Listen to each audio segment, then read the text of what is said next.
Sejam mais uma vez bem-vindos ao canal Entre Linhas, um canal que busca explorar os assuntos que estão nas entrelinhas da lição da Escola Sabatina.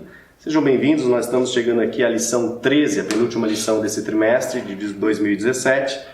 E nós gostaríamos, antes de adentrar mais uma vez ao assunto, mais uma vez agradecer a vocês. Queremos aqui nominar algumas pessoas, que têm comentado e também adicionar algumas coisas que ela vem trazendo ao canal, porque você sempre tem ajudado a construir esse canal. E que bom que você tem dedicado seu tempo para assistir e, além de assistir, muitos estão comentando. Nosso muito obrigado a vocês e nós nos sentimos assim bastante úteis, porque os assuntos que nós estamos trazendo aqui está servindo aí para a reflexão de vocês e de, pelo menos agora, alguns milhares de e uma responsabilidade nova, né? Exato. Porque agora o normal é sempre passar de 2000, né?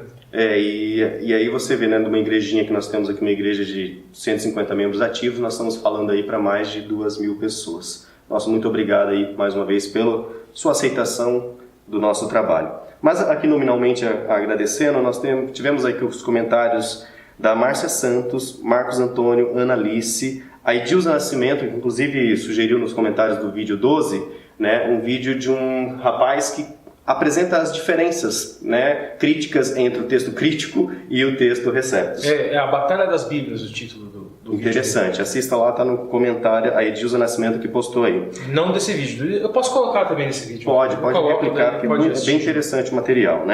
A Márcia Cristina, que na verdade é a esposa do Hazek, que a gente identificou aqui. Que é sócio da gente agora. Também. João Cavaco, Benízia Silva, o Hazek, Luiz Henrique, a Descabela, que inclusive falou que está compartilhando o nosso vídeo, muito obrigado aí, Descabela. Maria Valéria, que na verdade é o Ednelson Lima, tá? Mas é que a gente sempre tem que responder pelo... Então, aqui tá, vou explicar para o rapaz. O negócio é o seguinte, no meu celular é automático. Eu aperto o botão, eu sempre respondo pelo celular, eu aperto o botãozinho para responder, ele coloca... aparece o nome embaixo. Isso. Eu já tentei apagar, só que daí não aparece a mensagem. Então, sempre vai aparecer o nome da pessoa, porque eu sempre respondo pelo celular, ele está programado assim, não tem jeito. Mas Ednelson Lima, fica a dica, Cria o seu login no YouTube, que daí são 2 inscritos.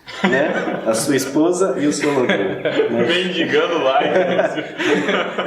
O Theo Oliver, que também comentou com a gente, Luadson Santos, Catu, a Bruna Hércules, que foi a primeira vez que comentar, ela e também o Edson Araújo, que sempre falou assim, dificilmente eu comento um vídeo e parou um tempinho, nos deu nos parabéns, muito obrigado aí por vocês terem feito o comentário, Milton Magalhães, Jordano Alves, Raimundo Oliveira, Edna Patrícia, Alan Medeiros, Edu Oliveira e o Egberto Lima, que pediu pra gente dar um abraço aí, se você quiser dar um abraço para a unidade dele. A unidade Adoração Jovem lá em Forquilha, no Ceará. E nós um abraço para todo mundo aí. Provavelmente estarei no Ceará ou no final desse ano, começando que vem, vou dar uma passeada lá. Você tem família em Sergipe? Não, Sergipe. Em Sergipe. Eu gostaria de estar no Ceará, mas não tenho dinheiro, então não estarei no Ceará. Nós estamos no Paraná. Beleza, pessoal? Todo mundo aí que nos assiste. Mas vamos lá, Sem mais delongas, porque tem sido um vídeo bastante longo, mas bastante proveitoso.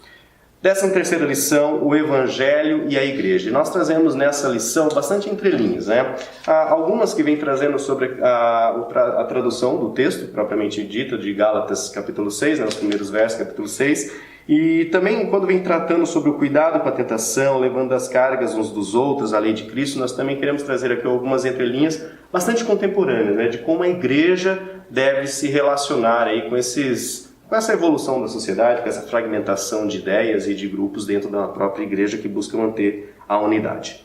Mas vamos lá primeiro na lição de sábado, O Ricardo gostaria de trazer aqui para nós uma questão sobre o estilo de discurso de Paulo, em Gálatas, que muitas vezes ele sempre fala a parte e o todo. Ele sempre fala de um pedacinho e também, ou seja, aquele pedacinho, aquele detalhe, ele é importante. A gente vê aqui no finalzinho, aqui no último parágrafo do sábado, o autor traz uma referência a Gálatas 5,15, na NVI. Tá, mas vamos lá.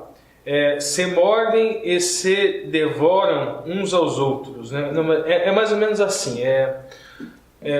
Tomem cuidado, vocês que estão se mordendo, para não serem devorados. Seria melhor assim, seria uma abordagem melhor. A gente vê ao longo do texto que ele sempre faz essa referência ao pequeno e depois a algo grande. A gente vê isso quando ele fala do levedo que fermenta toda a massa. Ou seja, é um detalhezinho do Evangelho que estraga toda a mensagem. Ela deixa de ser boa nova. Uma coisinha que você muda, que o Evangelho deixa de ser Evangelho. Ele usa um outro ponto, que os judaizantes vinham falando para cortar um pedacinho da pele, né, o prepúcio. Isso, né? Ele já sugere. E ele já sugere, então, por que não ser masculino de uma vez? Por que não corta inteiro de uma vez? Novamente, ele está fazendo uma alusão ao um pedaço todo. Ele vai do micro para o macro. Isso nos mostra, né, que o Evangelho, enquanto boa nova, esse que é o significado da palavra Evangelho, enquanto boa nova, um pequeno detalhe estranho, um detalhe mal colocado, fora do lugar, pode trazer uma consequência extremamente danosa. Porque esse Evangelho, essa boa nova, é uma boa nova de vida. É uma boa nova de vida. E ela é perfeita, né, nos seus versos. Ou seja, um detalhezinho que a gente altera nessa boa nova, ela pode comprometer muito, porque como ela é uma boa nova de vida, ela pode redundar então na morte. Então é sobre isso que a gente vai falar hoje. A gente falou ano passado sobre aquelas alterações que foram feitas no texto Receptos, o vídeo que a Edilza colocou pra gente. O autor, ele trabalha muitos versos versos que foram omitidos, versos que não foram, que podem alterar essa boa nova, que pode alterar esse evangelho. Por isso que a gente recomenda: estudem comparando, não fiquem brincando de futebol. Eu prefiro o texto crítico, eu prefiro o texto Receptos, e esquecendo que o trabalho de iluminação é do Espírito Santo. A gente até comentou agora há pouco aqui que muita gente acusa a Ellen White de ser uma profetisa, de uma Bíblia nova.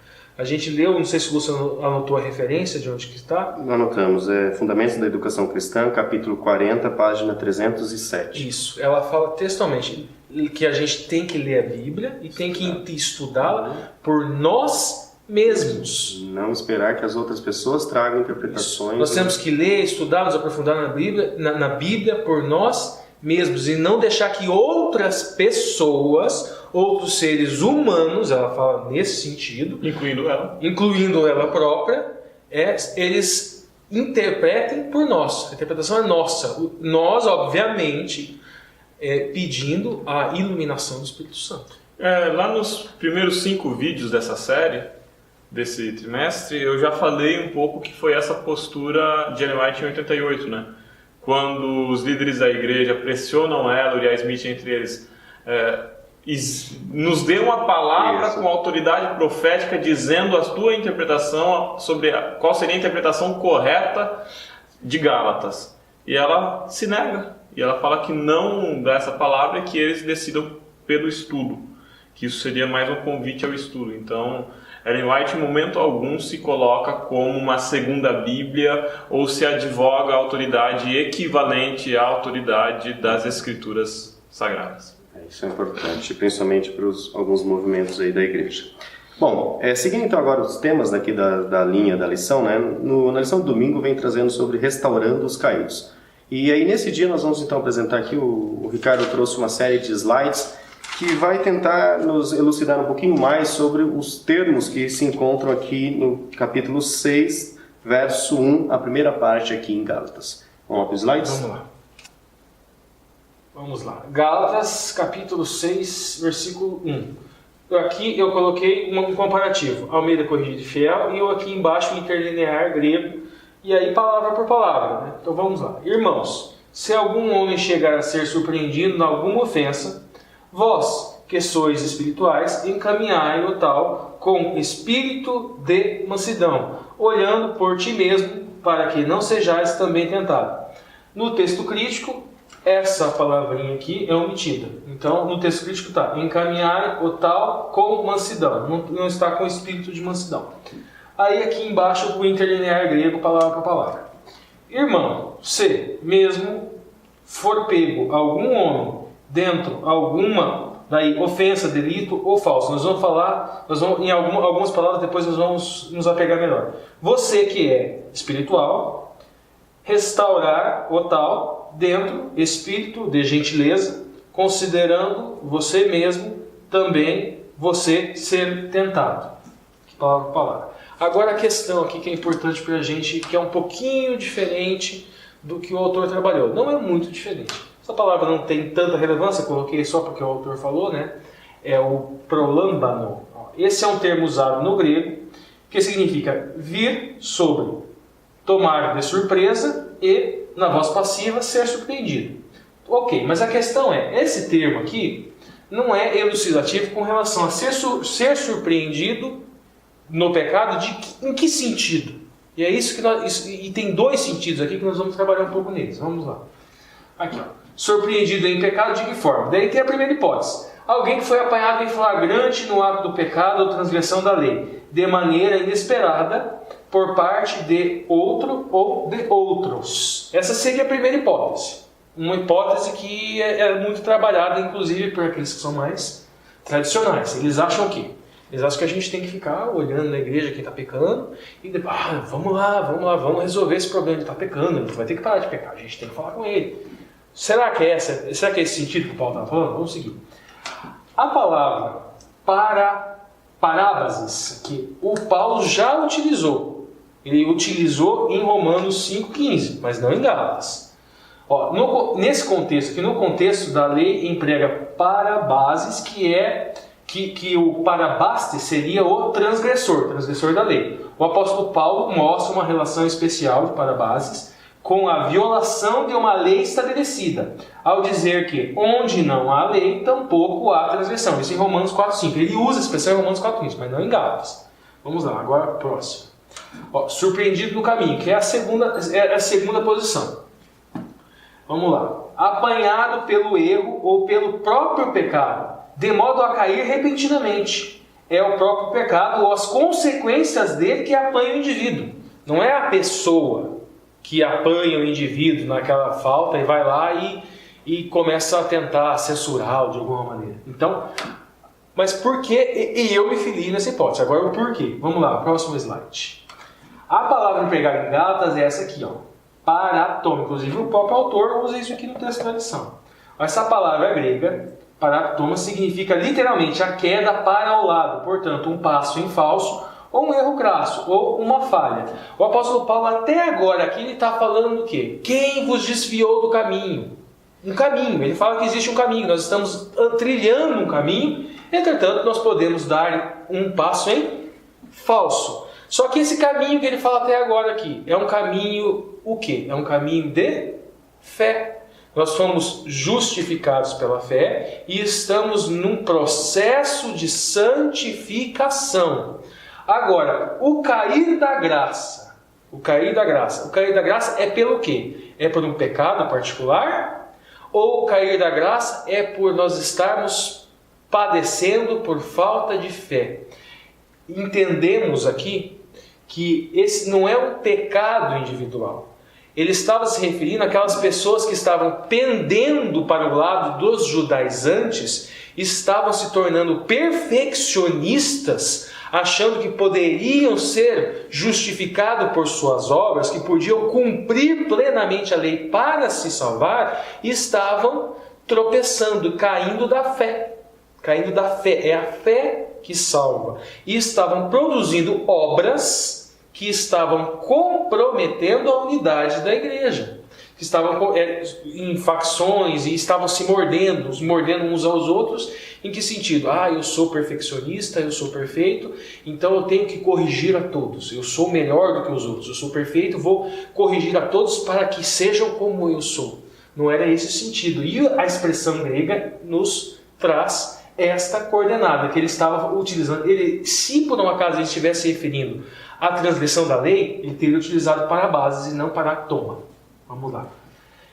Aqui o catarte diz, o que o autor também fala, tem sentidos de emendar, reparar, restaurar, aperfeiçoar, corrigir. A referência que eu trago aqui, Mateus 1,19, o autor também traz. Marcos 1,19, emenda de redes de pesca. Cristo chamou os apóstolos para serem pescadores de homens. com a mensagem do Evangelho, o Evangelho de Boa Nova. O Evangelho de Boa Nova. Então, talvez o fato de ele ter escolhido essa palavra é justamente pelo fato do Messias ter feito uma alegoria com a expressão ser pescador de homens. Então, levar o Evangelho, levar essa Boa Nova, que é o Messias. Então, veja bem, o reparo está na rede. Aquela pessoa que caiu, que está tropeçando no caminho da fé, agora não pode mais levar uma Boa Nova. Os judaizantes não levavam boas novas. Eles levavam, na verdade, um evangelho diferente. De opressão. Um evangelho de opressão, um evangelho que não era o evangelho de fato. Vamos lá, vamos, Lúcio, volta a gente. Ok, então dando seguimento aqui à lição agora no assunto de segunda-feira, com o título Cuidado com a Tentação, nós vamos ver então a segunda parte, né, do verso 1 do capítulo 6 de Gálatas, que diz assim, né, e guarda-te para que não sejas também tentado, ou seja, aquele que vai repreender aqui, que vai surpreender alguém na falta, vai tentar corrigi-lo, mas ele também tem que tomar cuidado para que não seja tentado. Isso, o autor da lição, aí a gente está de comum acordo, né? Na linha, vamos dizer assim, o autor da lição coloca que o ser tentado aqui, ele é no sentido de você ser tentado pelo orgulho. O fato de você estar corrigindo alguém, né, você pode se sentir um não pecador. Você está corrigindo o pecador, então você não é pecador, você é melhor do que ele. Então você estaria sendo tentado pelo seu orgulho, pela sua presunção, pela sua vaidade, pelo fato de estar corrigindo. A gente concorda nesse ponto com o autor, mas a gente tem que trazer também o segundo ponto, que é aquela coisa. Será que essa tentação seria você, aquela coisa do cuidado, quem está em pé, cuidado para não cair, no sentido de um pecado específico individual. O fulano cometeu um pecado X. E tome cuidado você para não cometer o mesmo pecado que ele. É uma outra possível interpretação. Entendemos que não é uma possível interpretação, mas nós não entendemos ela como adequada. Aqui, ela seria possível um pouco, talvez, com base na passagem do verso 5, né? Quando fala, ora, as obras da carne são conhecidas, são prostituição, impureza, lascívia, tal. Mas, independente de uma interpretação ou outra, eu acredito que um ponto que fica claro nessa passagem é: todo mundo que está na igreja é passível de erro e de queda. Sim. Seja uma queda em um pecado específico, seja a queda pelo orgulho de se considerar santo. Mas como nós fizemos aquele trabalho com relação ao caminho e mostramos que esse caminho que o apóstolo Paulo estava falando na alegoria era um caminho de fé. Sim. Era um caminho de fé e não um caminho onde você pratica propriamente obras apenas, mas é o caminho da fé, você se manter na fé. Nós já falamos em vídeos anteriores. O problema do pecado é que o pecado ele funciona como sendo um solvente. Você está com a fé, você está unido a Cristo, que é a fonte da vida. Conforme você vai praticando esses pecados, é como que a fé, que é aquilo que te cola a fonte da vida, fosse se soltando, fosse se desprendendo, até que chega um momento que você se desprende totalmente da fonte da vida, pecado contra o Espírito Santo. Se você se desprende da fonte da vida, a consequência é o quê? É a morte. Então, veja bem, se você tem fé, você vai agregar à sua fé virtudes. Você vai produzir na atuação do Espírito Santo boas obras. Você vai usufruir do fruto, que é a recompensa do Espírito Santo, hoje, sem dúvida disso. Mas quando o apóstolo Paulo fala em caminho, é o caminho da fé. É o caminhar na fé. E esse tropeço é algo que possa prejudicar a sua fé em Cristo. Então essa tentação aqui é a tentação no sentido de que algo que possa atrapalhar a sua fé. O Satanás ele é muito astuto. Então ele pode fazer duas coisas. Primeiro, você pode ir para o lado da libertinagem e achar que você pode tudo. Isso vai afetar a sua fé. O pecado, ele gradativamente vai diminuindo a sua fé. Isso é cultivar a carne.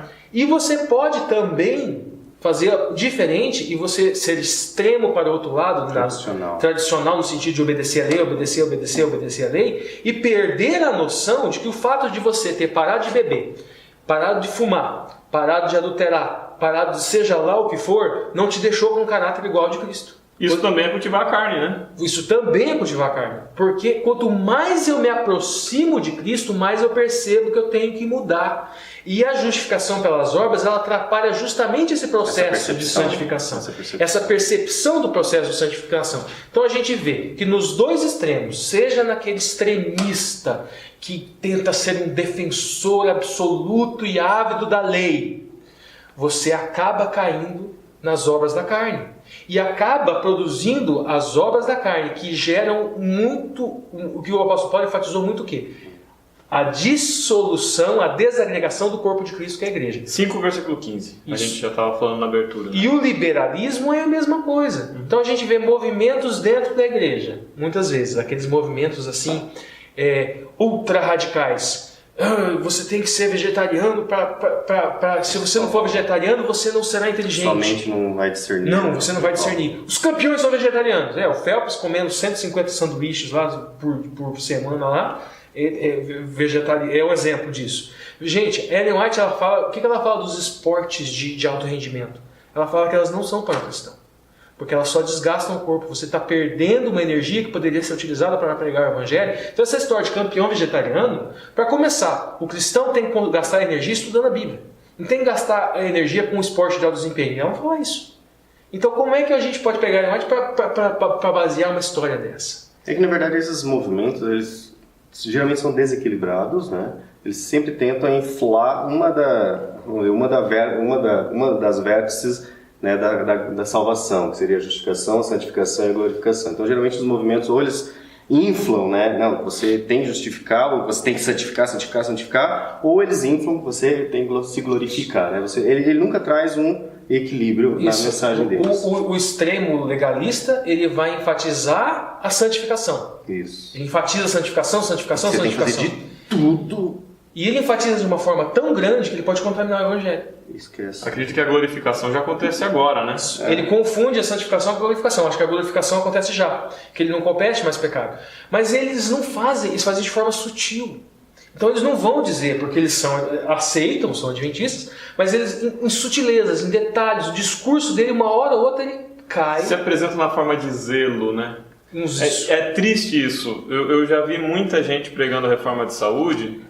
E às vezes quando eu falo de reforma de saúde é complicado porque eu não sou vegetariano. Já fui vegetariano por 2 anos, defendo o vegetarianismo em muitos aspectos, mas eu não sou o modelo, né? Então é complicado quando eu falo de reforma alimentar. E sem querer reduzir também reforma alimentar, reforma de saúde a vegetarianismo, né? Mas me parece que tem muita gente que prega a reforma de saúde quase como um caminho para a salvação. E isso é um problema, porque o caminho para a salvação é Cristo. Se eu colocar a reforma de saúde no lugar de Cristo, eu estou cultivando obras da carne. Se eu colocar a guarda do sábado no lugar de Cristo, eu estou cultivando obras da carne. Se eu colocar a música cristã no lugar de Cristo, estou cultivando as obras da carne. Então todos esses movimentos que são movimentos conservadores, que são movimentos que cumprem a sua função, que têm um papel necessário a desempenhar, que são úteis, que pregam verdades, que pregam o zelo, se eles se desvirtuam e pregam o zelo pelo zelo, pregam o zelo destituído de Cristo, pregam o zelo à guarda das tradições como caminho para a salvação, isso é cultivar as obras da carne. É um passo para cair da graça. O problema é que hoje é isso muito sutil. Naquela época já era sutil, era só um prepúciozinho. Mas o que é sutil hoje? A pessoa está na igreja, ela sabe que a posição oficial da igreja é justificação pela fé e a santificação pela atuação do Espírito Santo. A santificação. Mas o que ele vai fazer? Ele vai no seu discurso, ele vai de certa forma suprimir. Se ele é muito legalista, ele suprime a justificação pela fé. Ele deixa residual, deixa pequena a justificação pela fé. E vira uma santificação pelas obras. E ele trabalha muito santificação. A gente tem uma questão, por exemplo, Apocalipse. A gente falou do texto receptos e texto Cristo. Apocalipse 22 chama de bem-aventurados aqueles que guardam os mandamentos de Deus. Guardam os mandamentos de Deus. Em Apocalipse 22. Isso no texto receptos. No texto crítico está aqueles que lavam as suas vestes no sangue de Jesus. Agora acontece que mesmo no texto crítico, seja no texto crítico ou seja no texto recepto, em Apocalipse 7 trata como bem-aventurados aqueles que lavam suas vestes no sangue do Cordeiro. A questão é, bem-aventurado é tanto aquele que tem fé e por isso tem justiça imputada para a salvação, justificação pela fé. Esses que têm fé lavaram suas vestes no sangue do Cordeiro. Como também aqueles que guardam os mandamentos de Deus por obediência, não plenamente libertos dessa natureza carnal. Essa natureza só vai ser liberta no momento da glorificação.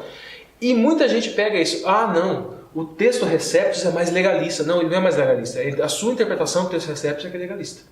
O texto Receptus não defende justificação pelas obras. Cada coisa tem que estar no seu lugar. Nós temos que ter equilíbrio para pegar o Evangelho. O Evangelho, a boa nova é: nós somos justificados pela fé e somos santificados pelo Espírito, e na segunda vinda de Cristo seremos glorificados. E daí todo aquele mal que há em nós será retirado plenamente de nós. Então, bem-aventurado é quem é justificado pela fé e quem guarda os mandamentos de Deus por obediência e na influência do Espírito Santo. Dando andamento agora, nós vamos entrar no assunto de terça, e nesse dia da semana aqui nós queremos trazer duas discussões bastante profundas, né? A primeira discussão, ela começa com Timóteo, no capítulo 4, no verso 6, né? Que depois vai ter os outros versos que o Alexandre vai ler aqui para nós, que vem trazendo assim, o título da lição é Levando as Cargas uns dos Outros. E nesse sentido de levar as cargas uns dos outros, nós vamos trazer o raciocínio simples de que hoje você está auxiliando alguém, mas amanhã você vai precisar auxiliar. E aí nós vamos trazer uma situação que Paulo, por exemplo, se viu nessa situação de precisar que os irmãos levassem um pouco da carga dele. É interessante, se a gente for lá no livro de 2 Timóteo, né, ali no capítulo 4, a gente percebe aqui, 2 Timóteo escrito depois de Gálatas, né? Um bom tempo depois de Gálatas, e num contexto em que Paulo tinha sido preso pela segunda vez. E Paulo já estava aqui aguardando o seu martírio. A gente tem a ideia, às vezes, de um cristão que é vitorioso na carne. Me incomoda muito essa visão, porque essa é uma visão que não nos prepara para as lutas, não nos prepara para ser Jó, às vezes. A gente vê muito a pregação de que Deus te pôs por cabeça e não por cauda. Você vai ser vencedor. Deus quer te dar a bênção. Deus quer te dar a vitória. Você deve dar ao próximo. Você deve acolher o próximo. Você deve ajudar o próximo. Mas existe também o momento de ser ajudado. Tem um monte de gente na igreja padecendo de enfermidade mental, psicológica, depressão profunda, que é cobrado por não sentir depressão. Então você está triste, sua vida está uma desgraça, você está infeliz, mas te cobram que você esteja feliz. E não é assim. Se você está triste, esteja triste. E busque acolhimento nos seus irmãos. E às vezes, por essa mensagem ser tão forte, né, de que você tem que ser vitorioso, você tem que ficar feliz, as pessoas precisam de ajuda dentro da igreja e elas se sentem assim meio que constrangidas, né? em pedir ajuda para os irmãos. Porque ele fala assim, vou me demonstrar frágil para os irmãos vão achar que eu estou com a fé abalada. Isso é um problema. Sim, a igreja não é um lugar de gente forte. A igreja é um lugar de um monte de gente capenga, fraca, se escorando no outro e se amparando. E que estão buscando a força. Buscando a força, isso. Olha só, capítulo 4, a partir do verso 6 ali. Quanto a mim, estou sendo já oferecido por libação, e o tempo da minha partida é chegado. Aqui Paulo está se colocando como uma oferta ao Senhor. Ele está para ser morto. Combati o bom combate, completei a carreira, guardei a fé. Já agora a coroa da justiça me está guardada, a qual o Senhor reto juiz me dará naquele dia, e não somente a mim, mas também a todos quantos amam a sua vinda. Isso. E aí agora olha o que ele pede para Timóteo. Verso 9. Procura vir ter comigo depressa. Existe urgência no pedido de Paulo. Ele sente que ele está para morrer. Porque Demas, tendo amado o presente século, me abandonou e se foi para Tessalônica. Paulo estava sozinho. Crescente foi para a Galácia, Tito para a Dalmácia. Somente Lucas está comigo. Toma contigo Marcos e traze-o, pois me é útil para o ministério. Quanto a Tíquico, mandei-o até Éfeso. Quando vieres, traze a capa que deixei em Troade, em casa de Carpo, bem como os livros, especialmente os pergaminhos. Ele estava pedindo roupa. Paulo estava precisando de roupa, ele estava sem a capa. A gente vai ver depois que o inverno estava chegando, ele estava sem roupa de frio, ele estava com frio.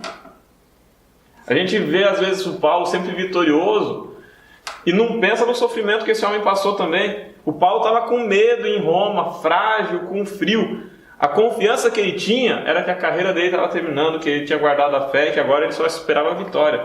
Nesse ponto ele tinha confiança total. Mas no mais ele estava abandonado, com frio e frágil. 14. Alexandre Latoeiro causou-me muitos males. O Senhor lhe dará paga segundo as suas obras. Interessante isso. Tu guarda, ele tinha oposição ainda. Ele fala, o Senhor vai. Tu guardes também dele, porque resistiu fortemente às nossas palavras. Na minha primeira defesa, ninguém foi a meu favor, antes todos me abandonaram. Que isso não lhe seja posto em conta. Mas o Senhor me assistiu e me revestiu de forças para que por meu intermédio a pregação fosse plenamente cumprida e todos os gentios ouvissem. E fui libertado da boca do leão. O Senhor me livrará também de toda obra maligna e me levará salvo para o seu reino celeste. A ele glória pelos séculos dos séculos. Amém. Versículo 21. Apressa-te a vir antes do inverno. Por que antes do inverno? Ele precisava da capa. Ele precisava da capa, ele estava com frio. Então, a gente percebe aqui nessa passagem de 2 Timóteo que líder de igreja também precisa de carinho.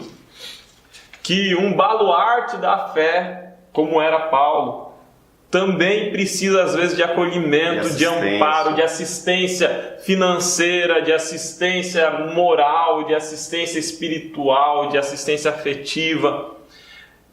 Ser humano, ser frágil, não é sinal de fraqueza ou de demérito algum. Ser humano, ser frágil, é natural da nossa condição pecaminosa num mundo de pecado. E Paulo aqui estava sofrendo as consequências do pecado de uma humanidade caída, que perseguia aqueles que seguiam a Cristo. E o chamado que a gente encontra aqui em Gálatas, no capítulo 6, é o chamado de um amparo mútuo, de um acolhimento mútuo, de uma ajuda mútua. Levando as cargas uns dos outros. É importante, né?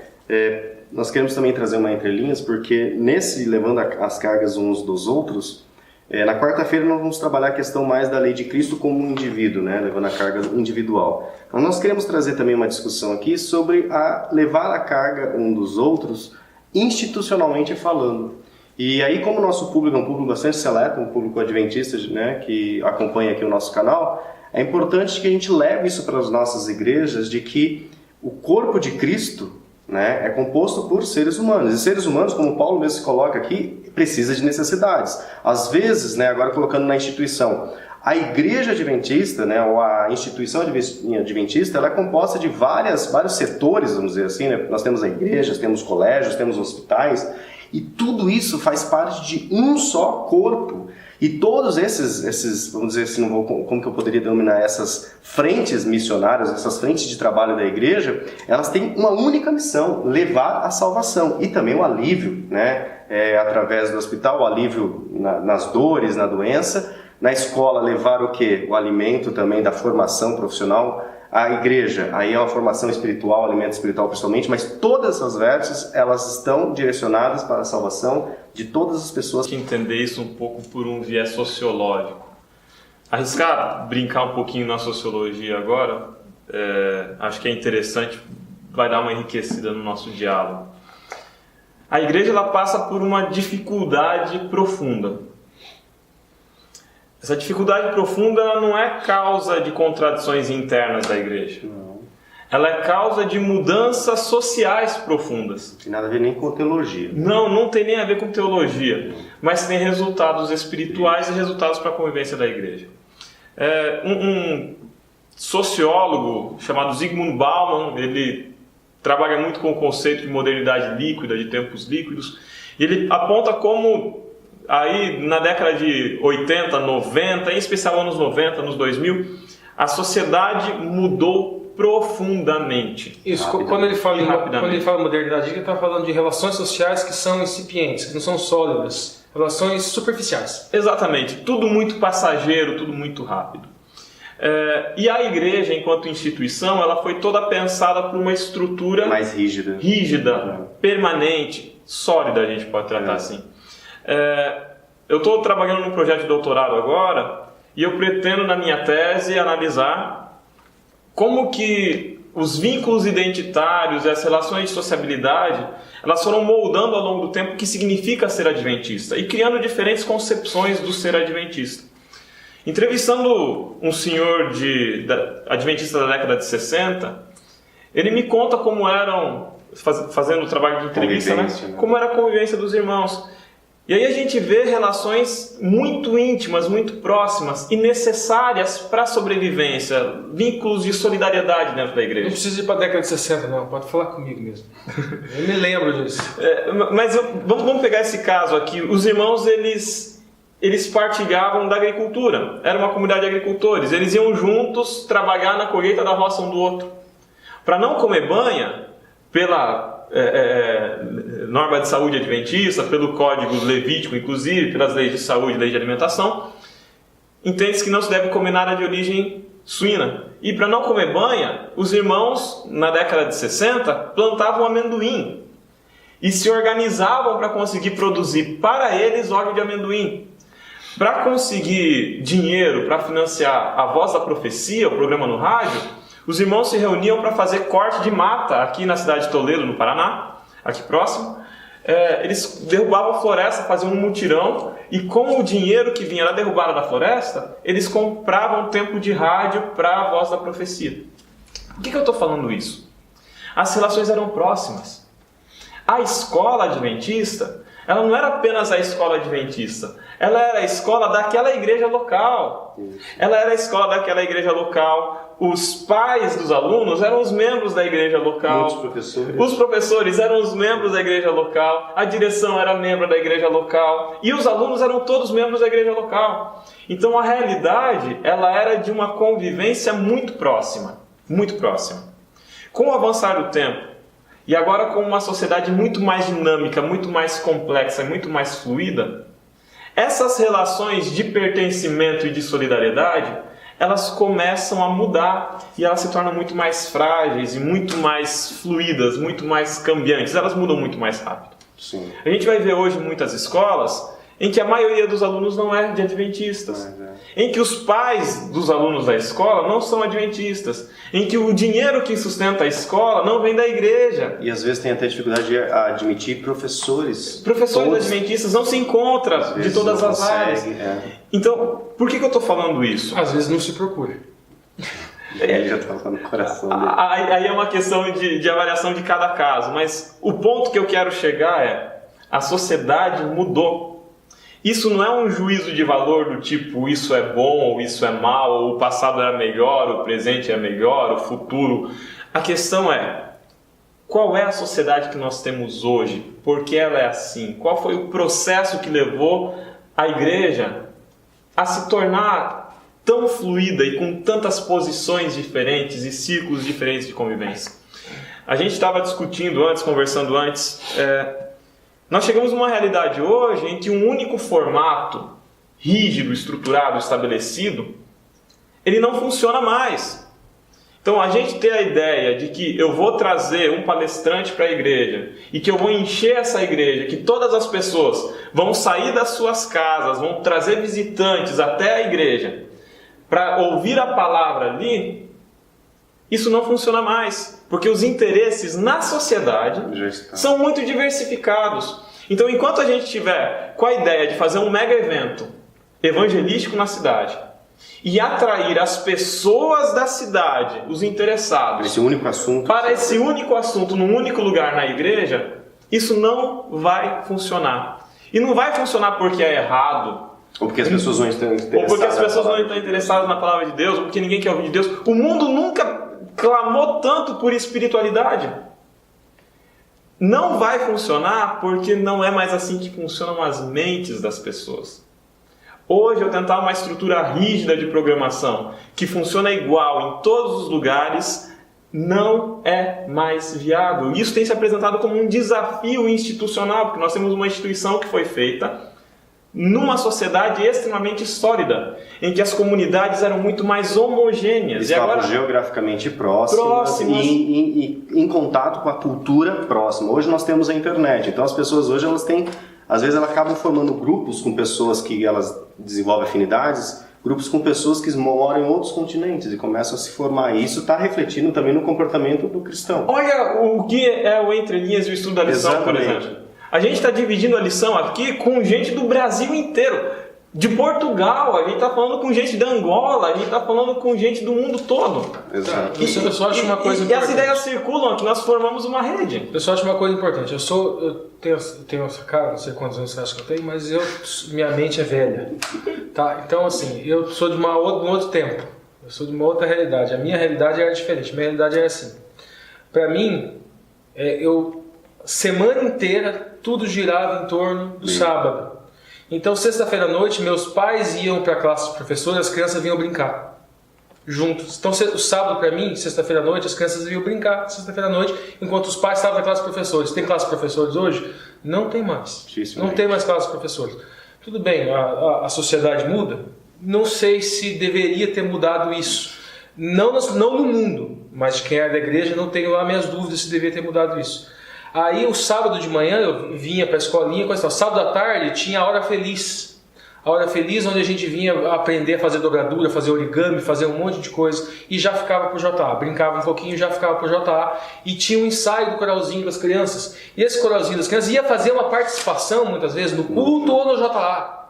Coralzinho da escola. Então tinha um grupinho que era o grupinho da escola, mas isso girava em torno de igreja. Agora, depois... Tinha um centro. Depois do JA, tinha o quê? Tinha social à noite para quem gostava de social, e tinha o esporte para quem gostava de esporte, tinha uma canjicada, tinha um joguinho de malha no fundo da igreja. Então era todo mundo ali, mesmo que eu tenha tivesse mais afinidade com o outro, ficasse cada um num grupinho ali, todos os grupinhos estavam ali. Hoje em dia não é mais assim. Será que hoje em dia não é mais assim? Por quê? Porque não existe esse incentivo? Eu acredito um pouco nisso. Aí tinha o desbravador de manhã. E às vezes um esporte, alguma coisa à tarde e o culto de noite. Então o final de semana inteiro girava em torno da igreja. Era uma comunidade bastante próxima, fechada, né? Isso eu estou falando década de 80, década de 90. Então esse modelo eu acho muito viável. Evidentemente que precisa se fazer adaptações. Óbvio que precisa fazer adaptações. Mas o estímulo a esse modelo que eu cresci, acredito que muita gente cresceu nesse modelo também, ele deve ser feito, deve ser analisado dentro dessa realidade nova que pode existir ou não. Agora, trocar o culto por um programa da Novo Tempo, trocar o culto, trocar um desbravador, trocar uma programação assim ao vivo, a cores, você estando lá por internet, seja lá o que for, eu não concordo. Eu acho absolutamente errado. O Ricardo abriu o coração aqui, né, da geração, mas nós até discutimos aqui fora do ar, aqui atrás das câmeras, sobre a questão dos princípios, né? Que os princípios, eles têm que ser mantidos. Quais esses princípios que levaram toda essa comunidade a se organizar dessa forma? Então, a questão, na verdade, é assim, nós estamos perdendo alguns princípios ou estamos simplesmente, como o Alexandre colocou, adaptando a sua realidade. simplesmente a sociedade mesmo que está no movimento. Porque nós temos aqui duas tensões muito, muito fortes, né? A alteração da sociedade, que ela é dinâmica, ela muda a cada dia, a cada tique do relógio, mas nós temos princípios que são imutáveis, né? E trazendo um pouquinho aqui da experiência da nossa igreja, é importante porque esse princípio da unidade do corpo cristão, ele tem que, assim, de certa forma, ele tem que estar bem claro. E aqui, apesar do Ricardo ter falado sobre as questões passadas, do relacionamento dele, colégio e igreja, hoje, né, a liderança da nossa igreja, ela trabalha de uma forma muito, muito mais sintonizada com o colégio. Hoje, né, nós podemos enxergar aqui na nossa igreja, a gente pode gozar desse relacionamento, onde igreja e colégio é um só. Nós não temos, então assim, se você é um líder da sua igreja que você está assistindo, se você é um professor da escola sabatina, se você tem relações aí entre o seu colégio e a sua igreja, não perca esse elo, não tem, mas o colégio é colégio, igreja é igreja. Não é. E isso eu resgato aqui por tempo que for passado, mas é o mesmo corpo de Cristo. Nós convidamos a diretora, né, para fazer parte da nossa comissão aqui, diretiva da igreja. Ela até estranhou, porque ela falou assim, vocês ainda mantêm essa tradição, né? Tipo assim, a diretora do colégio, ela faz parte da comissão da igreja, né? Porque igreja e colégio é um só. Então, eu não conhecia isso, mas, ou seja, há realidades fora aí, onde realmente há um muro que separa a igreja e o colégio, e esse muro, na verdade, não é só o físico, existe um muro aí administrativo, onde a igreja está de um lado e o colégio está do outro. Isso não é saudável, porque é o Isso corpo de Cristo. me permita agora uma sugestão e ao mesmo tempo uma sugestão prática. Por que a igreja, na minha visão, estava cheia? Primeiro, a gente às vezes vê o dia que a escola, os membros da escola fazem tudo. Coordenam lição, canta, faz tudo. Não era assim que funcionava antigamente.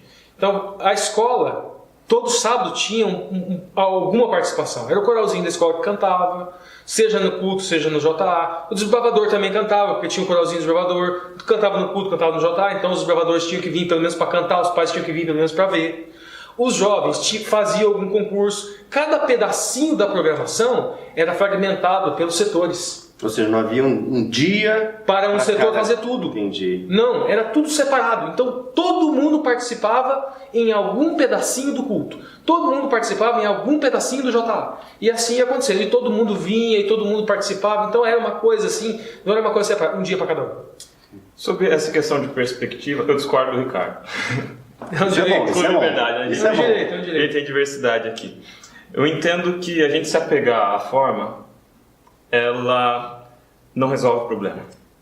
Existe uma questão de princípio. Eu vou ter que estudar muito para conseguir chegar numa resposta. Quem sabe eu não consiga chegar nessa resposta. Ainda estou desenvolvendo os dispositivos teóricos para pensar isso. Mas é uma avaliação que a gente precisa fazer com muita responsabilidade.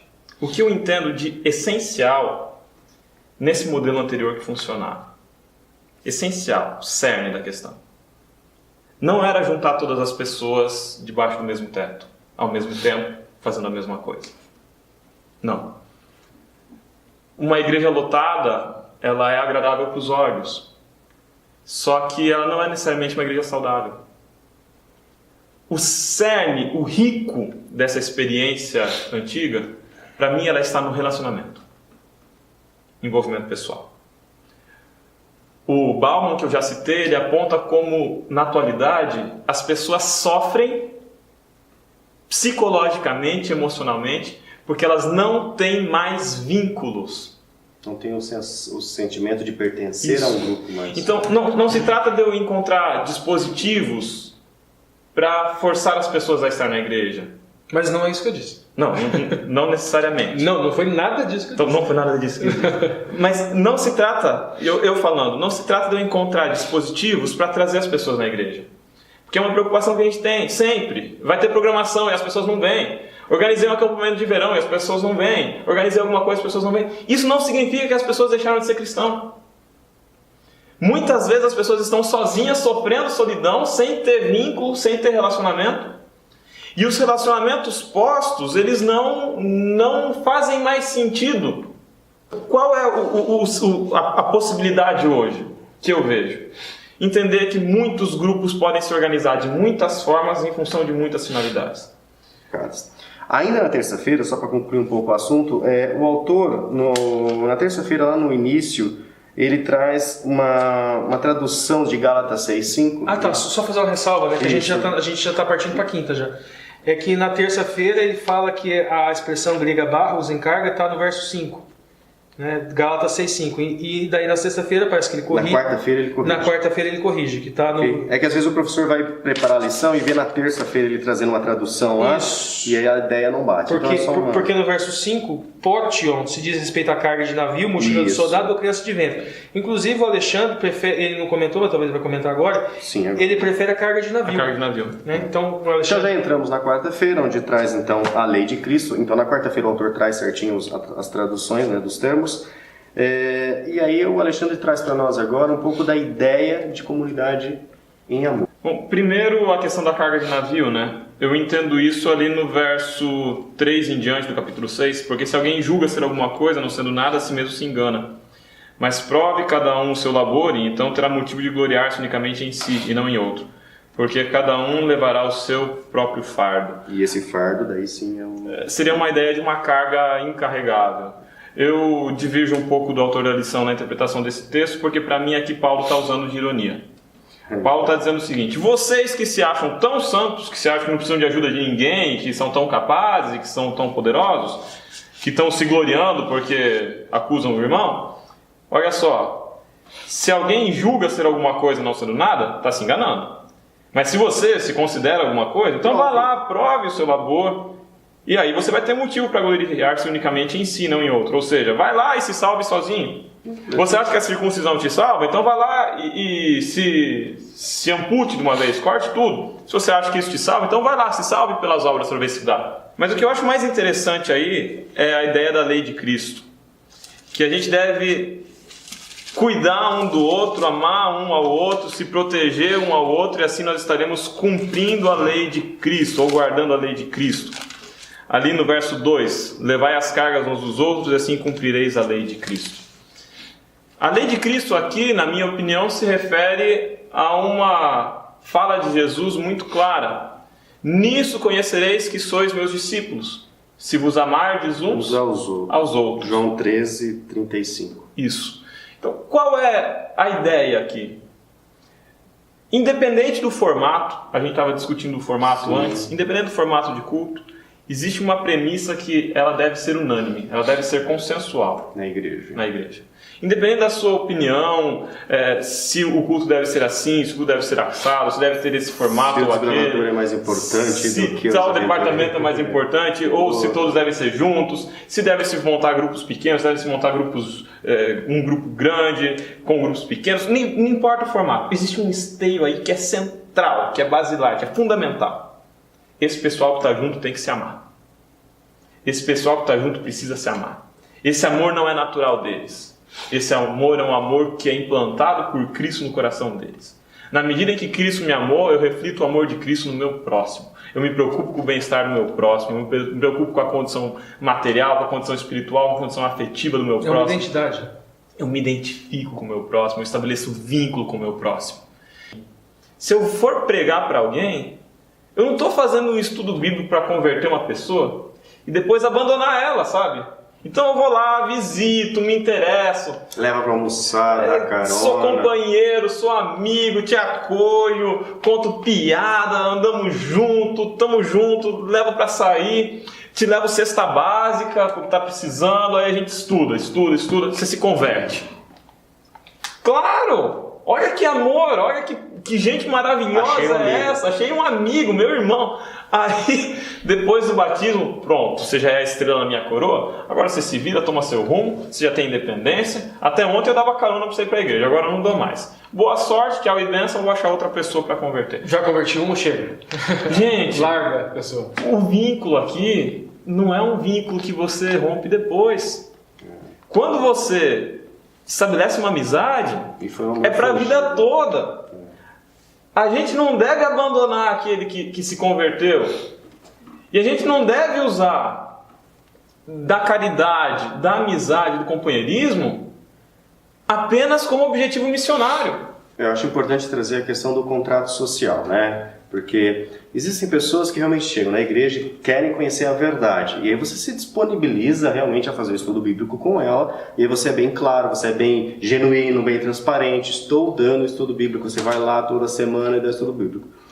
Existem pessoas que são carentes de amizade. E se você às vezes supre essa carência e se envolve com essa pessoa, mas se você não deixa claro as suas intenções, né, fica, não, você é amigo, vou acolher. E depois você vem, dá a mensagem, a pessoa está esperando que ela achou um amigo na igreja, não achou um missionário, um obreiro. Ela falou, não, esse é meu irmão, meu amigo, agora você é amigo para sempre, que legal. E aí você batiza a pessoa vem e muda o comportamento. Que isso, aquela amizade era falsa? Era falsa, era fingida, um amor fingido, né, que Deus já não condena.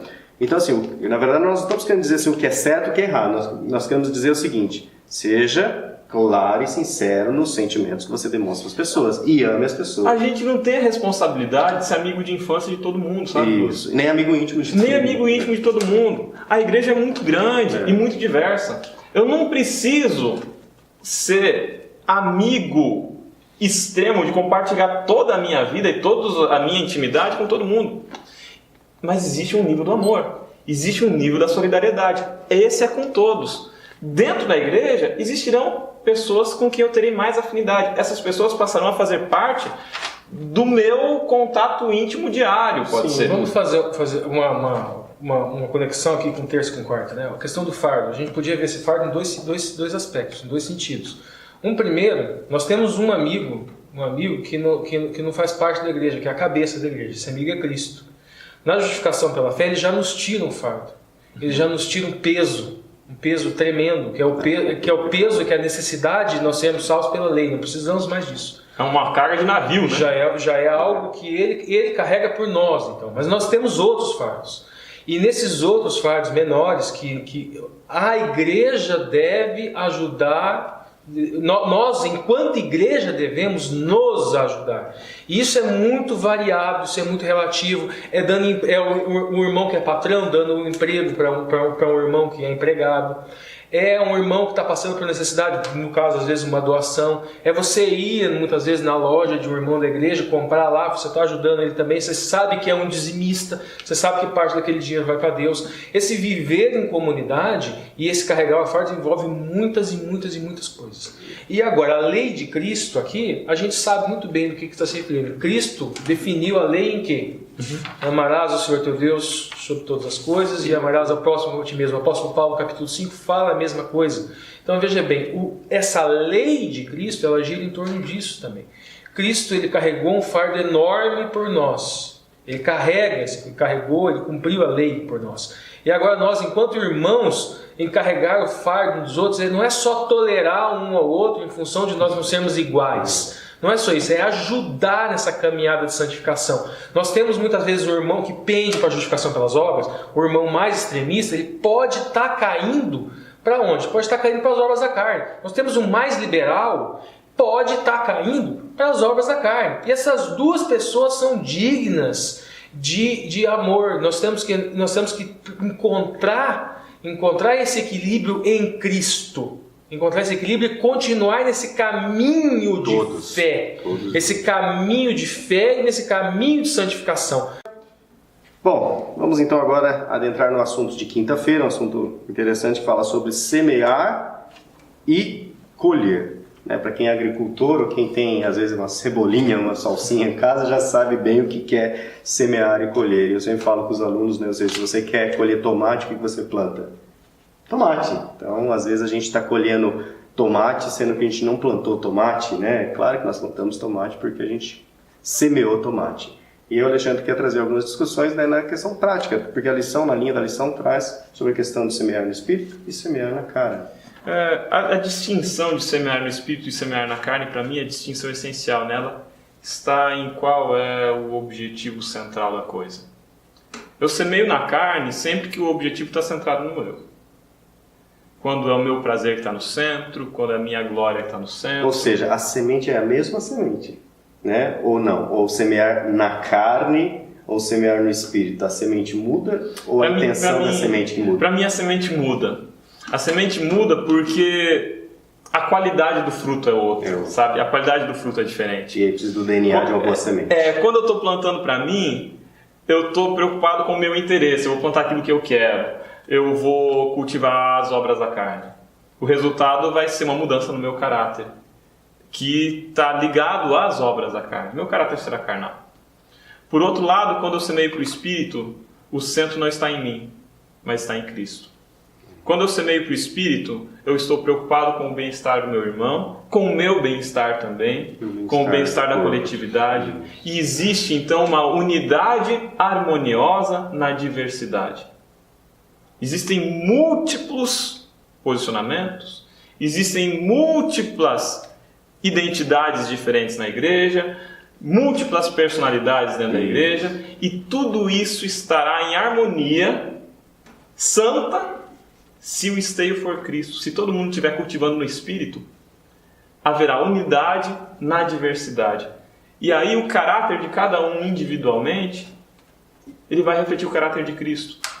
Teremos uma natureza de caráter espiritual. E aí, com certeza, também o aroma da igreja vai ser um aroma de harmonia. A convivência na igreja vai ser uma convivência de harmonia, porque todo mundo ali está preocupado com Cristo primeiro. A salvação. Bom, pessoal, vocês verem que vocês possam refletir aí no que nós discutimos e principalmente semear né? Se nós queremos uma igreja mais unida a partir de hoje, né, nós precisamos semear essa unidade no Espírito hoje. Se você é líder, né, que você capacite os seus membros, oriente os seus membros para que eles semeiem essa unidade, que você pense dessa forma de ser sempre o mesmo corpo e que não desenvolva, né, em maneira alguma orgulho ou privilégios para certas pessoas. Né? Se você curtiu aí o conteúdo até aqui, dê um joinha para ajudar a divulgar o vídeo. Se você não é inscrito no canal, né, aproveite-se agora, clica em inscrever rapidamente, já deixa o sininho também marcado para que você receba o alerta. E tudo isso vai ajudar, com certeza, a aumentar a divulgação do canal e mais pessoas vão entrar em contato com essas reflexões. Fica um abraço a todos vocês aí e até a próxima lição.